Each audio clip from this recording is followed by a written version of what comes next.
And let's get started. Welcome, everybody. I'm delighted that you've been able to join us today. This is the fourth and last webinar in a series called On the Right Track, the Transformative Potential of Rail. And the title of today's webinar in that larger series is From Paris to Madrid, What Great Stations Teach Us. My name is Dr. Asha Weinstein Agrawal, and I'm the director of the Mineta Transportation Institute's National Transportation Finance Center, as well as the education director at the Mineta Transportation Institute at San José State University. MTI is a university transportation center that leads 3 competitively selected multi-university consortia focused on increasing mobility for all. In particular, our work focuses on improving the safety, efficiency, accessibility, and convenience of the nation's transportation system. MTI accomplishes this through work on surface transportation research, technology transfer events like today, education, and workforce development. And on the subject of workforce development, people attending today may be interested to learn that MTI sponsors an online graduate program in transportation management that includes specialized classes in high-speed and intercity rail management. It is even possible to earn a graduate certificate in high-speed rail management. Anyone is vaguely interested, please just look over at the chat where we're going to put a link in a moment that has more information about the program. And you can also reach out to me later with questions because I'm the faculty director for this program, and Eric Eidlin, whom I'll introduce in a moment, is one of our faculty. Now, in today's webinar, we are exploring insights from a recent San Jose State University study abroad trip to Spain and France, countries which are home to some of the most impressive high-speed rail systems and stations in the world. We're going to hear firsthand experiences about the journey and how global perspectives can be used to benefit U.S. mobility. In just a minute, I'm going to introduce you to our moderator. And note, by the way, that after the speakers give short presentations, we'll have a brief Q&A session, and you can enter questions into the webinar chat at any time, now or later. I also want to offer our deep thanks to the many co-sponsors who are supporting this webinar that is empowering all of us to learn more about the benefits of rail. The co-sponsoring organizations are the APTA High Speed and Intercity Rail or Passenger Rail Committee, CRISI, promoting railroading careers and developing the current rail industry workforce, High Speed Rail Alliance, San Jose State University Institute of Metropolitan Studies, and the U.S. High Speed Rail Association. Please know that this webinar is being recorded, and so we will share the recording afterwards. Now it's my great pleasure to introduce our moderator for today, Eric Eidlin. Eric is the City of San Jose's station planning manager, and he plays a leading role in the city's efforts to transform Diridon Station into a world-class multimodal hub. He also regularly teaches a high-speed rail management class for our online graduate program in transportation management. And this past June, he led a study abroad class to France and Spain to study rail stations. Learning from best practices abroad has been a long-time focus for Eric. As a fellow of the German Marshall Fund of the U.S., Eric published a widely cited report on high-speed rail station planning in France and Germany that drew lessons for California. He holds a graduate degree in urban planning from the University of Toronto and a master's degree in city planning from the University of California, Los Angeles. Welcome, Eric.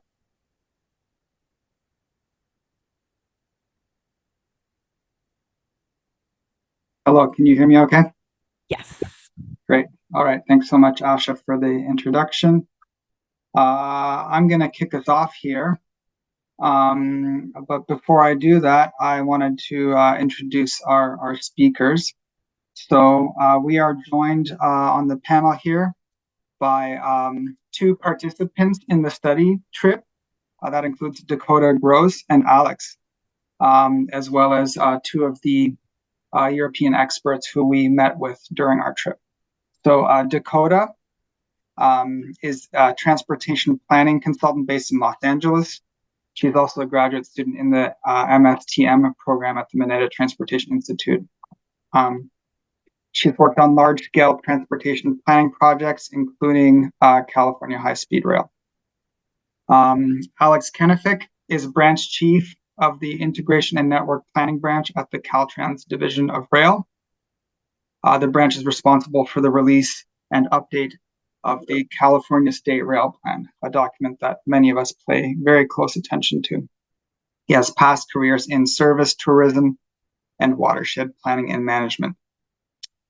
So after we give our presentation, so that will be the three of us, Dakota, Alex, and myself, we will hear some reflections from Inmaculada Mojino. Inmaculada is associate professor at the Polytechnical University of Madrid, where her research focuses on urban design, regional planning, and the spatial impacts of large transportation infrastructure, with a particular focus on high-speed rail networks. She holds master's degrees in civil engineering and urban design and a PhD in territory, infrastructure, and environment from the University of Castilla-La Mancha. She previously taught at both UCLM, as they call it, and Universidad Complutense de Madrid, and was a visiting scholar at Oxford Brookes University. UCLA, my alma mater, as well as the University of Amsterdam. Her work has been published widely in many significant journals. And last but absolutely not least, a longtime collaborator and friend, Fabrice Moreno. Fabrice is managing director of SNCF, the French Railways Hubs and Connections branch. He has a PhD in economics and degrees from La Sorbonne and Sciences Po. His expertise spans station financing, development, and operations. Of note, Moreno is a chevalier, a knight of the French National Order of Merit, and has been appointed by the French Foreign Trade Advisor to this distinction. She's gotten this distinction from them. He's also chairman of the Station Managers Global Group at the UIC, the International Union of Railways. All right, with those introductions, we've got a star-studded cast. We can get started. So let me start here by, this is our fabulous group of individuals who did the study trip. We are standing here on a bridge on the approach to one of Barcelona's future. Well, they'll have two main stations in the future. This is on the approach to La Sagrera, big construction site, a bridge designed by famous architect Santiago Calatrava. So you can see all of us here on that bridge. In terms of the overview, I'm going to start off by just giving you basic information about the study trip, and why we went to Spain and France. What are some basic characteristics of those countries' rail and high-speed rail networks? And then really this presentation is organized by lessons. So we go through a series of lessons that we learned, drawing on the different examples. And then we're going to end with some thoughts about, some loose ends, things we'd like to look into in the future, whether it's independently or we are planning to do this trip again next year. So great, we're hoping that this serves as a body of knowledge that we can build off of for next year. Okay, just to orient everyone here, so we started in Paris. We did from Paris something I think you can really only do comfortably with high-speed rail. We'll get into that, to Strasbourg. On the same day we came back. A few days later, we headed to Lyon, which is the first city to be linked by high-speed rail to Paris in the early 1980s. From there, we crossed the border into Spain, went to Barcelona. And then on one day, we made a trip from, a little bit like this day trip to Strasbourg, but instead of being an out and back, we did a point to point, if you will. So we started early in Barcelona, spent a half day in Zaragoza, which is a mid-sized city, 750,000 people in the metro region there, and ended our trip in Madrid. Okay, in total, we visited the two countries, 6 cities, 13 days, and did about 1,700 miles of high-speed rail travel. Okay, so quickly on high-speed rail, you'll see some similarities between Spain and France. They're both countries that are relatively centralized, so the national government plays a very big role. The importance of the capital city is very important in both cases. So you see both these countries with sort of star-shaped network patterns emanating out from the national capital. So France is the first country in Europe to develop a high-speed service in the early 1980s. The system is really set up to prioritize fast travel between Paris and secondary cities. It is the system's been a huge success, and very very high ridership. And the Paris-Lyon corridor is the busiest in Europe. Spain developed its network a little later, beginning in the 1990s. I think the fact that they have a separate, different track gauge, the width between the tracks, did play a role there. But they did catch up very quickly. They started planning. We heard last year or no, it was this year in January from Eduardo Romo about the experience there of them building a very successful starter line that really between Madrid and Seville that showed the value of the investment and helped build public and political support. Okay, and with that, I am about to turn it over to my esteemed co-traveler, Alex Kennefic, who will run us through the first couple of lessons. Thank you, Eric. Sure. Our first takeaway from this trip was that high-speed rail, superior mode of travel. And we're going to go through some of those reasons in the next slides.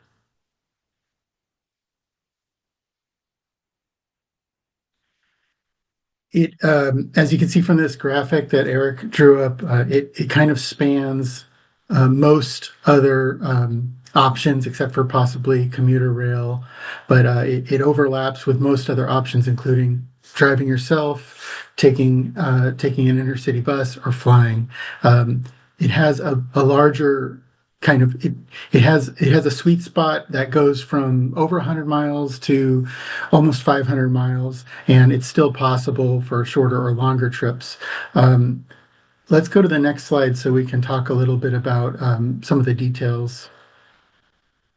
You can see you're spending more time on the top row there. You're spending more time on the train, and yet because of the locations high-speed rail serves, your time to your final destination is greatly diminished.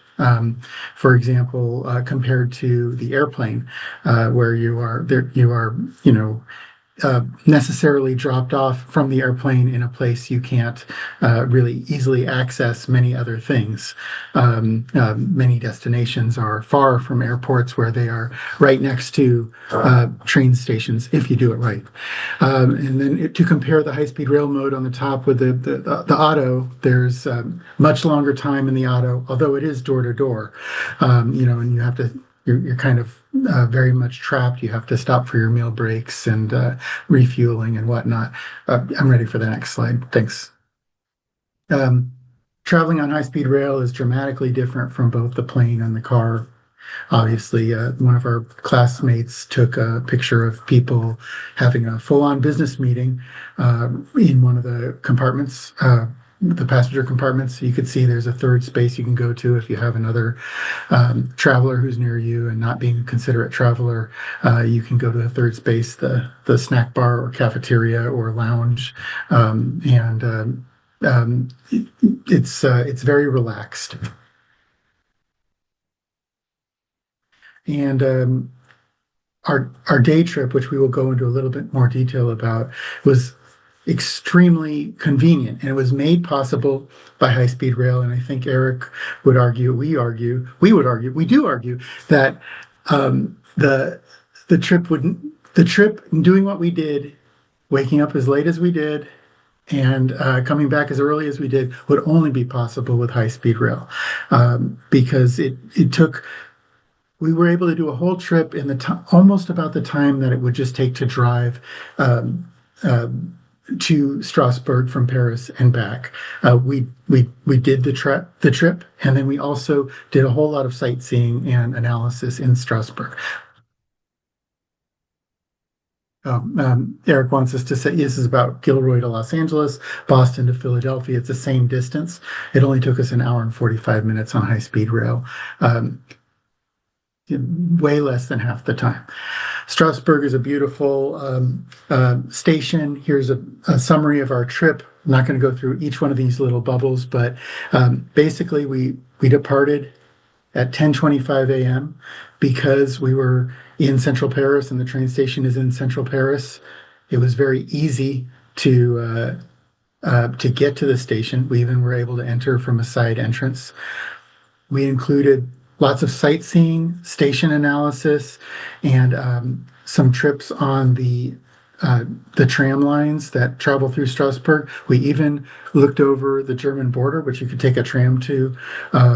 We went to see the Coop district or the Co-op district.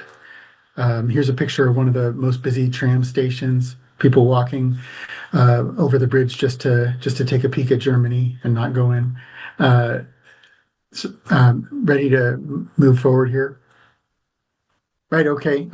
This is our analysis of our trip this is a depiction of our trip between Barcelona and Madrid.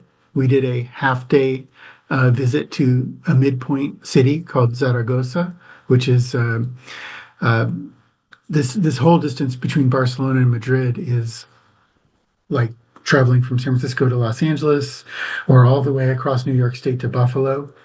We did stop for a half day. The whole travel time was 2 hours and 32 minutes, and we spent probably 5 or 6 hours in Zaragoza. And we had a lunch. We walked around the city, and it was an amazing stop. And we ended up getting, it just took a day, and we didn't. It was about an hour and 15 minutes on the train from Barcelona to Zaragoza, and another hour and 15 minutes to Madrid.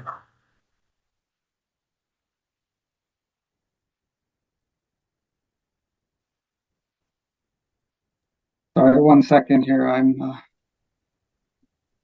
at a different computer with different. There we go. And here's the summary of that day.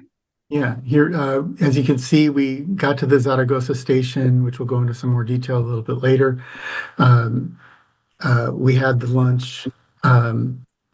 We took local transit all around. We visited a cathedral. Anything else you want to bring up about this slide? Ah, Yeah, we'll get into it more later. Yeah, go ahead. The second conclusion is that great stations facilitate mobility across scales, from the local to the regional, and even getting you to somewhere else completely different on the globe. And how is that done? Well, the high-speed rail trains oftentimes serve airports, and this is the city of Lyon. There are two stations. The destination on the left is highlighted as the Place Bellecour. That's basically the town square of Lyon. It's about a mile and a half away from Lyon Parc 2, which is to the right of the graphic. And then there's another station down below the town square called Lyon Parache. And Lyon Parache was built, it was the first high-speed rail station. Lyon Parc 2 came online and has been the main high-speed rail station. Lyon Parache was more of it's a terminal station, and so Lyon Parc 2 is where all the investment has gone for the last 40 years. You could see from these pictures how the city was extremely auto-oriented, and yeah, it's not a great place to ride a bike. You can see a guy in the lower left-hand corner riding his bike on the streetcar tracks because it's a pathway. kind of choked with autos, making a lot of allowances for pedestrians to get around the autos, but at the same time, very much auto-oriented. Currently, this is the main entrance here. It's still under construction, but many of the components are already online. You can see the bike station is the circular ramp in the middle. To the right is the subway station, automated subway, something like every 2 or 3 minute headways. In the distance, next to the Westfield Shopping Town Mall, which is a massive and very well used mall. No parking lagoons as far as I can see around that mall. There's tram and bus stations, and of course, we're taking the picture from the station where the intercity and high-speed rail are. Next slide. All right, just an aerial. Another view. Yeah. Yeah. You know, some pictures of the bike station, the tram lines, bike share. Eric wants us to remind us that Lyon was the first place that started the automated bike share systems, and it has changed the culture of cycling in the city. And France. And in France. Here's a view. I feel like I'm running out of time. I want to give Dakota enough time, so I'm going to go through this pretty quickly. But these are the two ways. Lyon is a run-through station. There are two ways to get through this station. So it's not a terminal station where you kind of can walk up to the station and interfaces really well with the city. This is a station that is very much has a danger of becoming a barrier that would cut off two sides of the city. And so what they've invested in is they've expanded the access across the station. When they developed it, they had one concourse going through the station, but they've added a second concourse. And in a nutshell, this is a very fascinating project. This used to be a 4-lane roadway.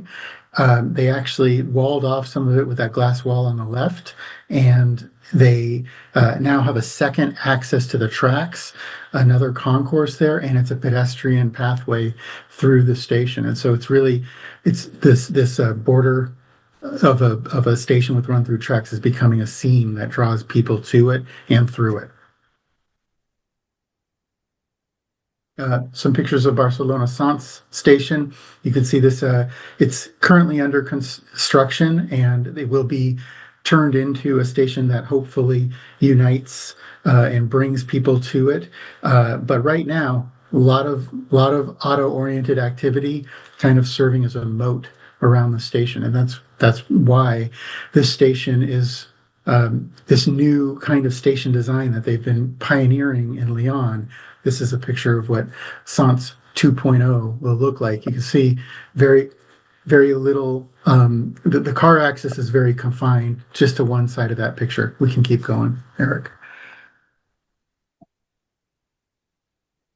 Yeah, pedestrian access from all sides. And then we have you were going to show the Chamartin. Right.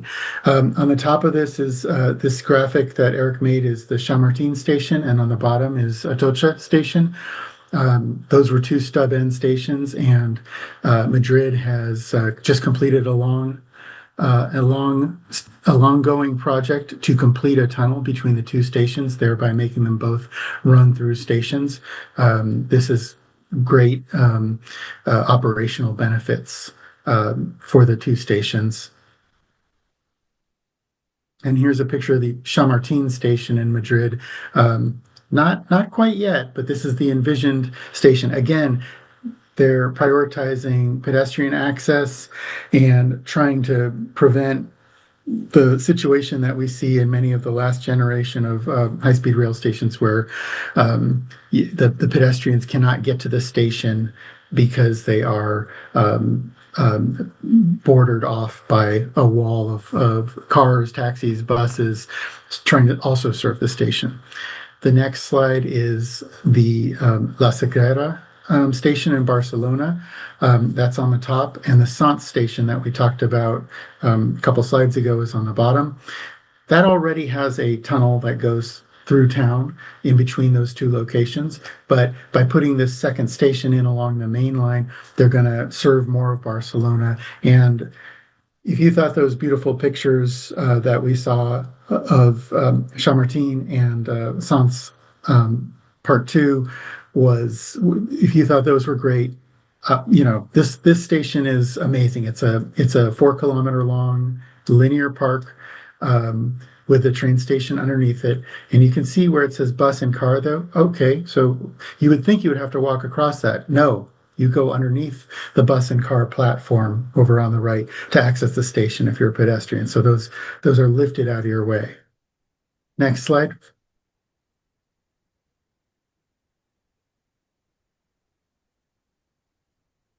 So this is just a kind of a presentation showing how far you can get and how you can be connected from Madrid and Barcelona to the rest of Europe. And again, to the point of connecting globally, many high-speed rail lines serve airports, and many high-speed rail trains are through ticketed with plane tickets so as to discourage and to improve air travel. Next slide. I think, are we coming on to Dakota? Yeah. Yes. Well, thank you, Alex. So hi, everyone. So for our next lesson, what we learned is that stations in France and Spain don't just move people, but they really shape the entire neighborhoods. And I'll provide some examples on the next slides. So at Saint-Lazare in Paris, the scale really blew us away. About 450,000 people pass through every single day. So that's 3 times the traffic of San Francisco International Airport, right in the middle of a dense neighborhood. So as shown in this aerial, you can see how Saint-Lazare really integrates into these dense street grid, demonstrating how a central station drives pedestrian circulation, it supports adjacent land uses, and influences the commercial viability of its surrounding urban blocks. Barcelona's La Sagrera, which Alex just talked about, that is under construction, illustrates how projects can restructure entire districts. So it will convert a former freight yard into a multimodal hub for 100 million passengers, plus provide thousands of homes, jobs, and a park. So previously, Previously, the site functioned as a barrier, really fragmenting districts. So this redevelopment project will eliminate what locals call a historic urban scar, reestablishing continuity in the urban grid and improving permeability between neighborhoods. Next slide. So the park is a key feature. It will be 4 kilometers or about 2.5 miles long of a green corridor that will run across the site, reconnecting both neighborhoods with continuous park space. Next slide. So here the design is clear. The rail and roads are placed below grade while new parkland sits above. So this will give 180,000 residents direct access to new open space while removing physical barriers to circulation. Next slide. Rive Gauche in Paris is another example where entire offices and apartments are being built right on top of active rail tracks. So it really reclaims valuable land while knitting it back into the city. Next slide. At Saint-Denis Pleyel, the station acts like a bridge connecting a working class area with a growing business district on the other side of the tracks. Next slide. And at Issy, even an old rail viaduct has found new life. It houses artist studios and commercial services underneath. This demonstrates how even legacy infrastructure can be repurposed to support local economies and activate underutilized urban space. So another key lesson we saw was that great stations are designed as destinations in themselves. So in the US, most train stations are purely functional. You get in, you get out, you catch your train. But in France and Spain, stations are not just places to catch a train. They offer amenities such as shops, dining, cultural landmarks that really become places people actively want to spend time, even if they are not traveling. Next slide. So Madrid's Atocha station is a great example of how a station can become a destination. Inside its main atrium is this lush tropical garden that's really an unexpected oasis of greenery in the heart of the city. It transforms the station from just a transit hub into a space where people gather, they enjoy the environment. It really adds a lot of cultural and social value beyond its role in mobility. Next slide. And Gare Saint-Lazare in Paris shows how stations can become destinations through retail and dining. So with 80 shops spread across 3 levels, it functions as much like a shopping center as a station. So people come not only to catch trains, but also to shop, to eat, to spend time, really making it an integral part of daily life. Next slide. So in Madrid, Príncipe Pío goes even further. It's part shopping mall, part transport hub, and even includes a live theater. So it's a true destination with travel, retail, and entertainment all in one place.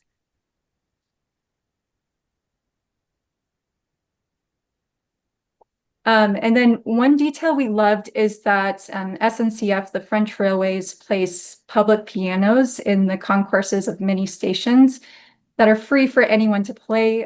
They create surprise, joy, spontaneous moments where strangers pause, listen, or even join in.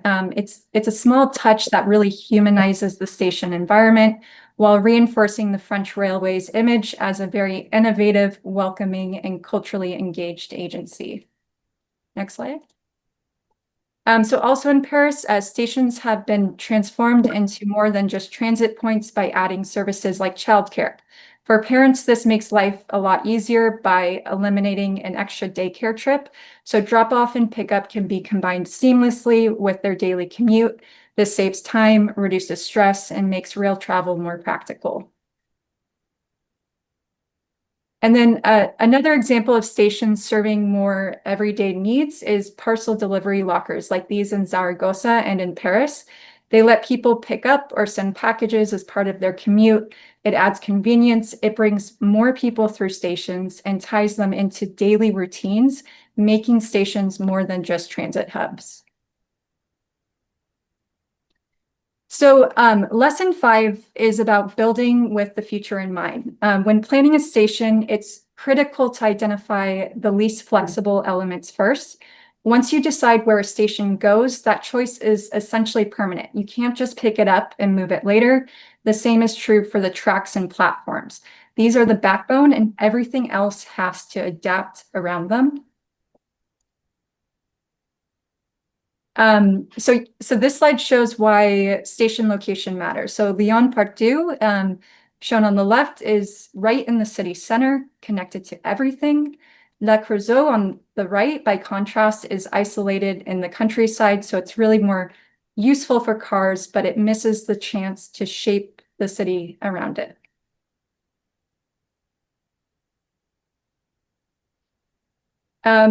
Also important is platform width, just as important as the station locations. And Lyon Part 2 is a good example. When it opened in the early 80s, planners expected 35,000 daily passengers. Today, it's more than 140,000, so 4 times as many.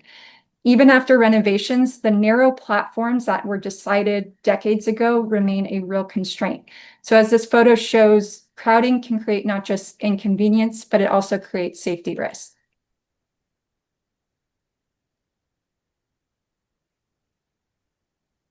So another thing we noticed abroad is the role of strong national rail operators like SNCF in France. Because they oversee everything from signage to customer service, the passenger experience feels seamless and unified across the whole system. So even at very old stations like Gare de Lyon, shown here, there is strong coordination among actors at different levels of government. contributing to a unified passenger experience. While this is a busy space that connects people to a wide range of transportation options, the space is intuitive and the use of signage is coherent. In the US, multiple agencies share stations, so information can feel somewhat fragmented. Stronger coordination can make travel much smoother here. So shown here at Dirdon Station in San Jose, each operator runs its own system. So if agencies in the US coordinated like in France, the passenger experience could be much more seamless. Beyond having a unified approach to signage, we saw efforts both in France and Spain to improve visibility and usefulness of wayfinding. So this slide shows efforts in France developed for the 2024 Summer Olympics to improve wayfinding by adapting signage to ambient light conditions. And we saw similar approaches in the Barcelona subway. Overhead projections remind people to spread out along the platform, while floor markings show where to wait and where to leave space for boarding and alighting. On to lesson 7. This is really about communication. In France, operators invest in comprehensive, colorful PR campaigns that really highlight the benefits of rail. So these posters from the Grand Paris Express are a great example. For those who don't know what the Grand Paris Express is, it's a massive new rail project that is doubling the size of Paris's metro system by 2031. So on the left poster, it roughly translates to, "We dig early today, so you can sleep in tomorrow." And on the right, it says, "We work underground today, so you can go farther tomorrow." It's very simple, it's human, and it connects today's inconveniences with tomorrow's gains. Here in Issy, which is getting 2 new stations, you can see how the Grand Paris Express communicates with the public on a fence around a construction site. They put up these very bright, simple signs that anyone can understand with basic information about the project that is very friendly. And at stations like Lyon Part 2 or on the Grand Paris Express, you'll see large signs explaining who's funding the work, what's being built, and when it will be delivered. And then here is another example where archaeologists have identified areas of historical interest. To share this unique moment with the public, a special viewing window has been installed. And in Lyon, we visited an information house with models and more opportunities to learn about the project and visualize it. I will now pass it back over to Alex. I think I'm going to finish up here so that we're going to pass it on to Immaculada and Fabrice shortly. But quickly, so just, this has been in the media quite a bit, that our construction costs in the US tend to be pretty high globally. We saw some of the price tags of some of these big efforts in Europe, and we had positive reverse sticker shock, I guess, and this is considered the Grand Paris Express. There's a lot of controversy about how it's going over budget, but it's still by our standards a comparative bargain. So doubling the size of the metro for $49 billion. And then in Madrid is really the world leader in developing rail and subways cost effectively. So in Madrid, they more than doubled the size of their metro in this time period, 15 years, less 13 years. And they did 193 miles of track for $12 billion. And for those of us who pay attention to, for example, a subway extension in San Jose, that project is the same cost for roughly 6 miles. So very big differences in cost effectiveness globally. And then we talked quite a bit about this project, the Lyon Part 2, which has a total price tag of $514 million. And importantly, a third of that budget is for all these public spaces you see here in the foreground. So $514 million is also for those of us, for example, the project I work on at Deerland Station, roughly, we don't know for sure, but estimating maybe a $5 billion budget. It's going to be a more significant rebuild than this, but talking about 10 times the cost. And as you heard in this presentation, this was also a pretty significant effort. Again, this is already starting to get into what we want to do next year, but a big factor does seem to be the level of in-house public sector capacity to manage these projects. So there's a lot more of that, and then these entities are designed specifically to carry out these types of projects. So I think lots more work we could do on that topic. And then the final lesson we have is that, and I know this is a topic that Immaculada has done a lot of work on in her career, but high-speed rail doesn't change everything everywhere and doesn't do so immediately. There's a lot of literature to which Immaculada and others have contributed on the economic impacts of high-speed rail in mid-sized cities. And we can have to talk a little bit more about the specific benefits, but Zaragoza is one city that has benefited from national high-speed rail investment. As you can see, the station that they built is a little bit farther away from the historic city center than what they did in Lyon. It's a smaller city. It is an absolutely beautiful, the downtown core. This is an important place of pilgrimage for Catholics. So here's the central cathedral. Unfortunately, though, development has been slower than expected in Zaragoza. And a big reason is, a lot of this development that was planned for the station area came online just after the big subprime mortgage crisis, 2008. So that affected the global economy. And it's just been a little bit slow to recover, at least in this area, the development has not picked up. That said, we also did notice some decisions that were made at the station that perhaps could be playing a role in not integrating the station as well with the historic fabric. So specifically here, you'll see that the buses are actually the least convenient access mode. The most convenient access mode in Zaragoza is actually the car if you want to park and ride. So very much different than what we saw in Lyon. But that said, the station was built in a different era. And perhaps, in the Zaragoza 2.0, we'll see that's changed. Okay, so quickly, we did see a lot of stations, and this is already getting into what we want to look into next year.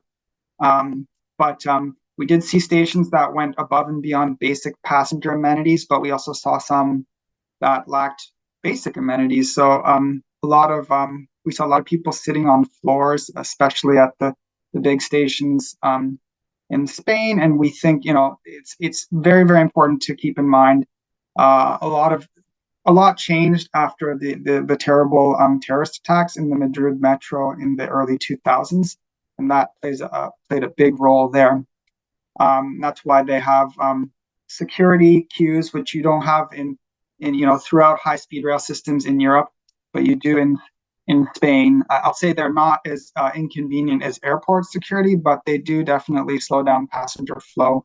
I know something that Fabrice can talk about in France. You don't have those kinds of security checks. There are some of the same security concerns, however, and perhaps the way of the future, as I've heard from Fabrice, is leveraging some of these new technologies. And then finally, we just heard some about similar backlash, whether it's to density or aggressively advancing bicycle and gentle modes, as they say in France, active modes. So yeah, here's the station area around Lyon originally was planned to be much denser than the current Green Party administration that came in a couple of years ago. So they downscaled some of it. So I think with that, these are some more topics we thought we could dig into more next year. But I'd really like to turn it over to Immaculada and Fabrice, since we're running a little short on time. So, Immaculada, can I start with you first? You've done a lot of work on the economic effects and city building effects of high-speed rail in mid-sized cities and so on. Can you talk about maybe some of the advantages of high-speed rail that we didn't get to all of them, but I know there are some. I talked a little bit about the mid-sized cities not always benefiting the way that we hope, but there are also some real benefits I think I didn't touch on that you know something about. Yeah, well, good morning, everyone. Thank you so much for the invitation today, and also for taking Spain in this case as one of your case studies. Well, many of the opportunities or the advantages have already been discovered in the presentation. Obviously, the improvement of accessibility, mobility, and cohesion, all of those are obvious. I think there is also another opportunity or advantage of high-speed rail, and it's a question about sustainability. For some distances, high-speed rail is more competitive than train or auto, as you said, about distances, but also about emissions. Emissions are reduced when using high-speed rail for some distances. But as you were saying, for medium-sized cities, high-speed rail has opened up many of their opportunities in terms of development. I'm aware about those opportunities in one of the regions in Spain, is Castilla-La Mancha, who was that was particularly one of the main regions that have in fact, two high-speed rail stations in 1992 with the line Madrid-Seville. What happened in these two medium-sized cities? Many employers there found that many opportunities open up to their daily travels because they can join Madrid in 50 minutes. So their employment opportunities open up. They can even work during their journeys. They can relax. They can maintain even meetings while they are traveling.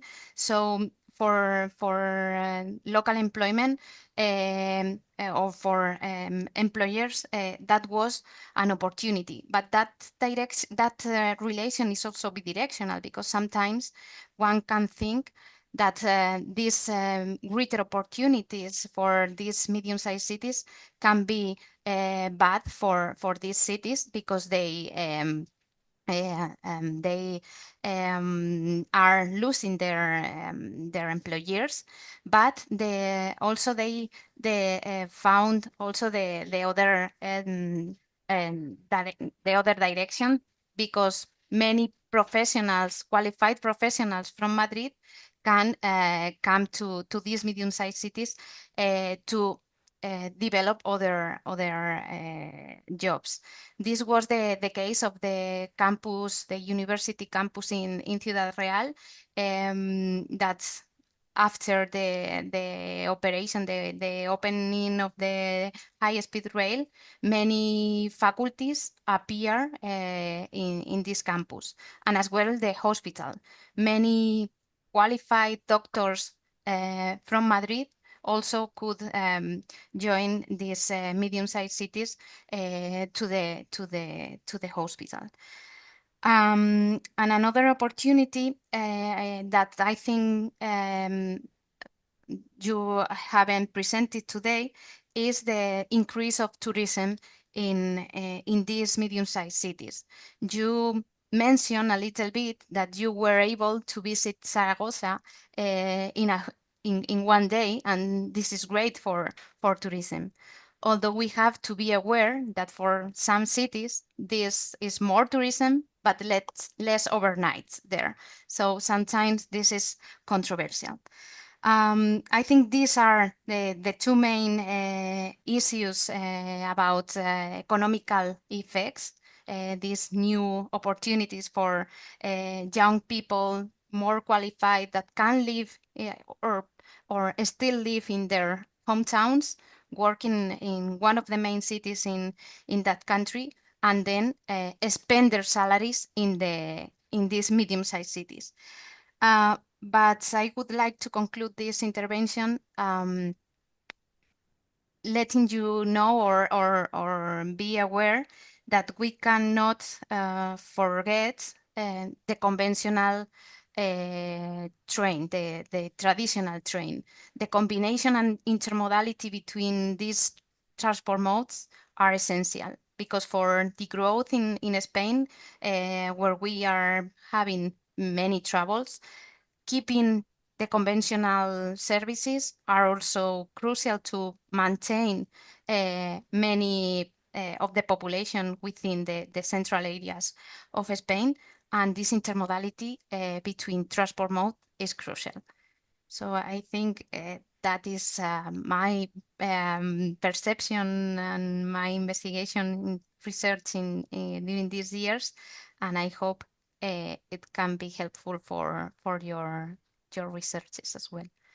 Thanks so much, Immaculada. And yeah, definitely important point that, high-speed rail should not be a goal in and of itself. It's a specific technology with that is well suited to certain types of trips that has certain effects, but right, it shouldn't be the end in and of itself. And I know also we've talked about, that with the economy changing, it is not realistic necessarily for some of the smaller and mid-sized cities to develop, highly specialized kinds of offices and trades. So that should be emphasized, for people in these smaller areas to be able to access very specialized services in Madrid or Barcelona.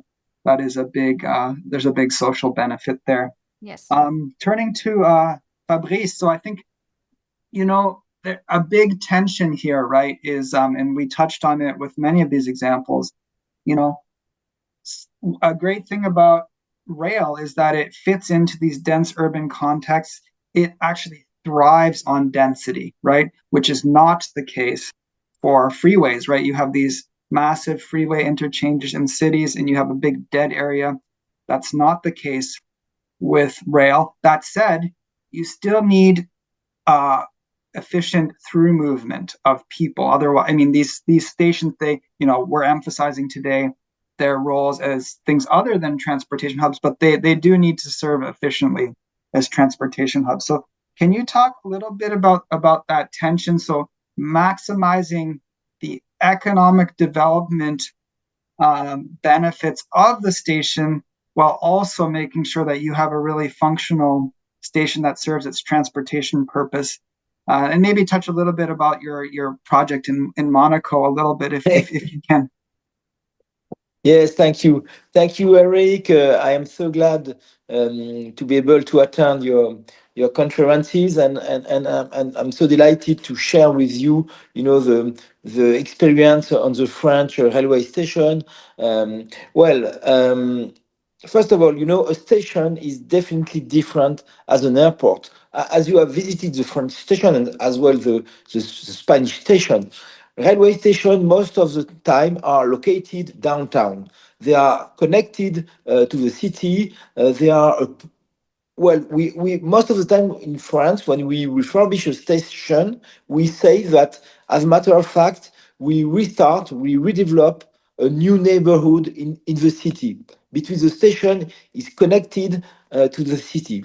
Maybe in the 19th century, railway stations were only place to take or to catch a train.